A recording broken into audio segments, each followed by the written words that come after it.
Meet the walrus, one of the most unusual and fascinating animals to roam the frozen seas. These giants are built like underwater sumo wrestlers, covered in thick skin protected by layers of blubber. Stick around to the end of the video to find out what those huge tusks are for. But first, let's talk about what makes a walrus so unique. Walruses belong to a group called pinnipeds, which means fin-footed. They're relatives of seals and sea lions, but way bigger.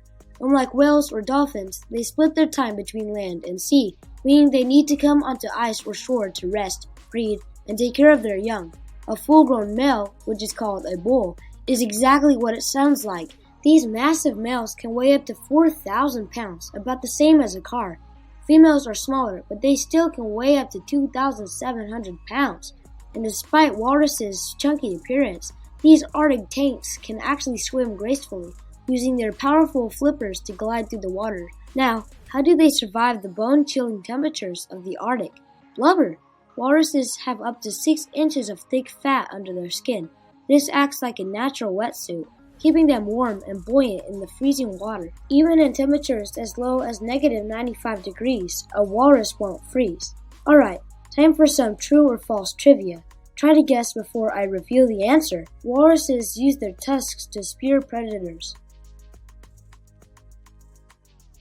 False. Their tusks are not weapons against predators, though they look scary. Walrus skin can turn pink. True. In colder temperatures, their skin looks dark gray or brown, but when they warm up, they turn pink. Their blood vessels expand, releasing heat, making them blush like a sunburned giant. A walrus's tusks never stop growing. True. Walrus tusks never stop growing throughout their lives, just like elephant tusks. Only male walruses have tusks.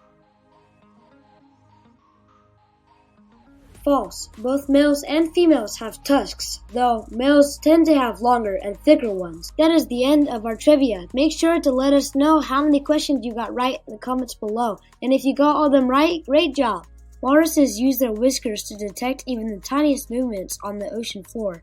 They can sense shellfish buried under layers of sand, like an underwater metal detector. Imagine you're a 4,000-pound walrus and you need a nap, but there's no ice to rest on. What do? Walruses have a special air sac in their throat. This sac works like a built-in life jacket, allowing them to float upright in the water while sleeping. It's like nature's version of a pool floaty, but for a 4,000-pound sea creature. Now for the big question, what are those huge tusks for? First things first, let's talk about what tusks actually are. A walrus's tusks are massive elongated canine teeth made of ivory, the same material found in elephant tusks. These teeth aren't just for looks. Walruses actually use them like multi-purpose survival tools. So what exactly do they do with them? Let's break it down. Again, imagine being that 4,000-pound blubbery beast swimming in the Arctic Ocean, surrounded by floating chunks of ice. When it's time to haul yourself out of the water, you can't just climb like a polar bear or fly like a bird. That's where tusks come in. Walruses use their tusks like ice picks, digging them into the ice and using them as leverage to pull their enormous bodies up onto the floating ice pieces. They jab their tusks straight down into the ice to get a grip and hoist themselves up. Walruses can also use their tusks to dig into the seafloor while searching for food. Male walruses use them to fight for dominance over other males. Male walruses, or bulls, engage in tusk fights during mating season. These battles aren't just for fun. Winning means getting access to females and the best resting spots in the herd. The fights involve shoving, headbutting, and slamming their tusks into each other to prove their strength. The longer the tusks, the higher the rank. Bulls with the biggest tusks tend to be the leaders of the herd.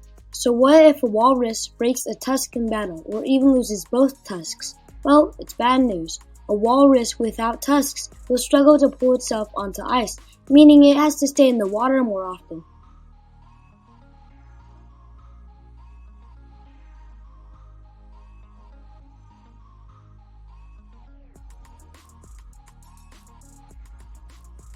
A completely lost tusk never fully regrows, making life much harder for that walrus. If you loved learning about walruses, hit like, subscribe, and let us know if you had tusks. What would you use them for?